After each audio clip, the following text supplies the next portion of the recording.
নমস্কাৰ সকলোকে স্বাগতম জনাইছো বিশ্বাসী বন্ধুৰ এটি গুৰুত্বপূৰ্ণ ভিডিঅ'লৈ সমৰ্থ পৰ্টেলৰ পৰা এটি আপডেট আহিছে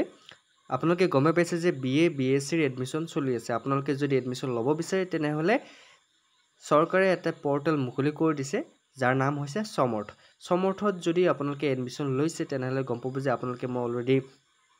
দৰ্পণ পৰ্টেলত কেনেকৈ এডমিশন লৈ কৈ দিছিলো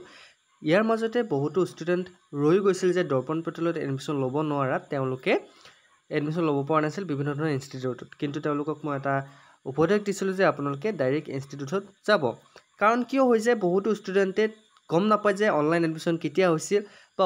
অনলাইন এডমিশন চলি আছে আমি কেনেকৈ এডমিশন ল'ম কাৰণ বহুতো কিছুমান গাঁও পৰিবেশৰ থকা ল'ৰা ছোৱালী আছে যাৰ ঘৰত হয়তো মোবাইল নাই যাৰ ঘৰত হয়তো নেট নাই তেওঁলোকে হয়তো নাজানে যে কেনেকৈ অনলাইন এডমিশন লয় তেওঁলোকে ভাবি থাকে যে অফলাইন এডমিশন চলিব আগৰ দৰে তেওঁলোকে যায় কিন্তু শেষত গৈ তেওঁলোকে এডমিশন পৰা বঞ্চিত হয় কিন্তু এইবাৰো ঠিক তেনেকৈ হ'ল দৰ্পণ পৰ্টেলত বহুতো ল'ৰা ছোৱালীয়ে মোক কমেন্ট কৰিছে যে দাদা মই এডমিশন দৰ্পণ পৰ্টেলত ৰেজিষ্টাৰ নকৰিলো এডমিশন ল'ব নোৱাৰিলো এতিয়া মই কেনেকৈ এডমিশন ল'ম সকলোকে মই উপদেশ দিছো অলৰেডি ভিডিঅ' এটাত কৈছো যে আপোনালোকে অফলাইন ইনষ্টিটিউটত গৈ আপোনালোকে তাতে এডমিশন ল'ব লাগিব যদিহে আপোনালোকৰ দৰ্পণ পৰ্টেলত মিছ হৈ যায় আৰু যদিহে আপোনালোকৰ দৰ্পণ পৰ্টেলত মিছ হৈ যায় তেতিয়াহ'লে দৰ্পণ পৰ্টেলৰ তৰফৰ পৰা ৰি-ৰেজিষ্টাৰ কৰাৰ অপচন আপোনাক দিয়া নাই ওকে এতিয়া দৰ্পণ পৰ্টেলত আপোনাৰ 5খনকৈ ইনষ্টিটিউটত আপোনাৰ এডমিশন ল'ব সুবিধা দিছিল কিন্তু ঠিক তেনেকৈ সমৰ্থত অকণমান পৃথক সমৰ্থত কি পৃথক সবিশেষ মই আপোনালোকক জনাই আছো সমৰ্থত নতুনকৈ কি আপডেট আহিছে কাৰণ এডমিশনৰ তাৰিখ ইতিমধ্যে উকলি যোৱা বুলি শুনিছে বহুতে আজি এটা খবৰ আহিছে যে আপোনালোকৰ এডমিশনৰ তাৰিখ পিছুৱাই দিয়া হৈছে বা বঢ়াই দিয়া হৈছে এটা কিমান তাৰিখলৈকে সমৰ্থত আপোনালোকে এডমিশন ল'ব পাৰিব সাবজেক্ট কিমানটা আপোনালোকে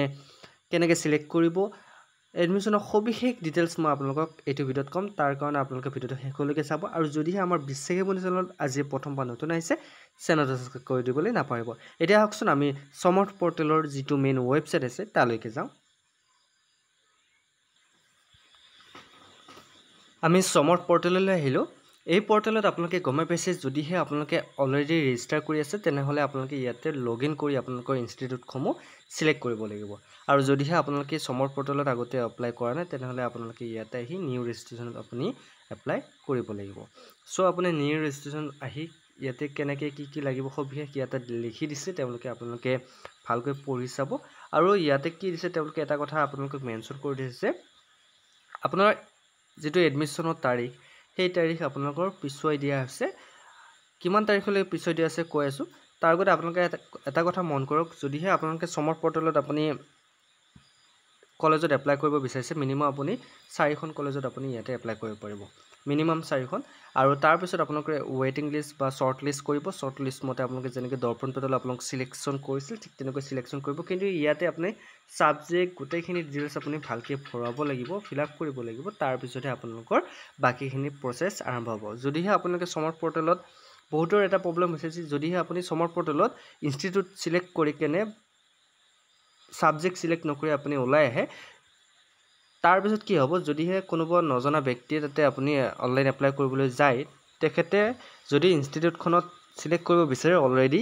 সিলেক্টেড বুলি দেখাব বহুতে ভয় খাই যে অলৰেডি সিলেক্টেড আহে মইতো এপ্লাই কৰা নাই কিন্তু যদিহে আপোনালোকে একবাৰ ইনষ্টিটিউটখন সিলেক্ট কৰি আপুনি যদি কাটি দিয়ে তেতিয়াহ'লে আপোনালোকৰ বস্তু যেটো আপোনাৰ প্ৰসেছ সেই প্ৰসেছটো আপোনাৰ থাকি যাব ওকে গোটেই কাটখানে যে আপোনাৰ সেভ হৈ থাকিব যেতিয়ালৈকে আপুনি ধৰ হল এতিয়া মই সাবজেক্ট সিলেক্ট কৰা না মই ইনষ্টিটিউটৰ ডিটেইলছখিনি ভৰালো এতিয়া মই যদি ইয়াতে কাটি দিও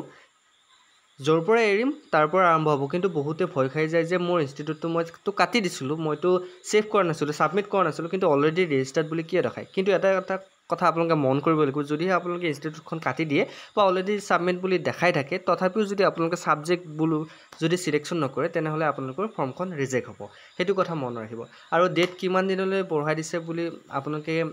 হয়তো খুদিব পাৰে ডেট আপোনালোকৰ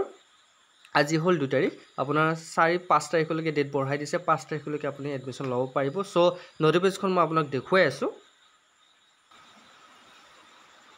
মোৰ হাতত এখন নোটিছ আহিছে এই নোটিছখন আপোনাৰ 1 জুনৰ তাৰিখে যোৱাকালি নোটিছখন প্ৰকাশ পাইছে নোটিছখন এতিয়ালৈকে আপোনাৰ মেইন ৱেবছাইটত দিয়া নাই নোটিছখন আপোনাক দেখুৱাই আছে এই নোটিছখনত আপোনালোকে এটা কথা মেনশ্যন কৰি দিছে যেহেতু আপোনালোকৰ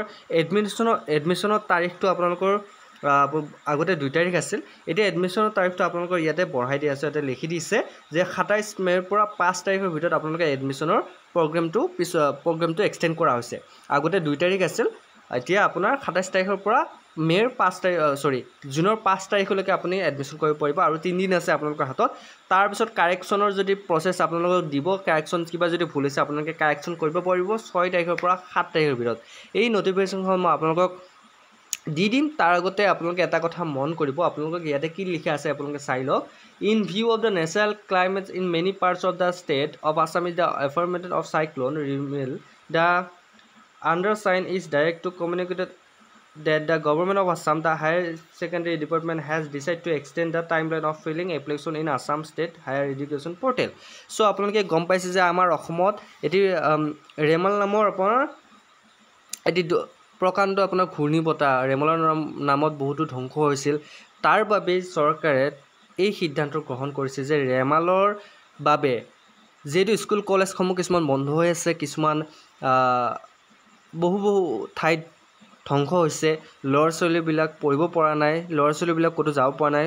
বিভিন্ন ঠাইত ইণ্টাৰনেট নাই কাৰেণ্ট নাই এনেকুৱা ধৰণৰ সমস্যাৰ বাবে আপোনালোকৰ এডমিশ্যনৰ তাৰিখ 2 তাৰিখৰ পৰা পিছুৱাই নি 5 তাৰিখ কৰি দিলে গতিকে 27 মে'ৰ পৰা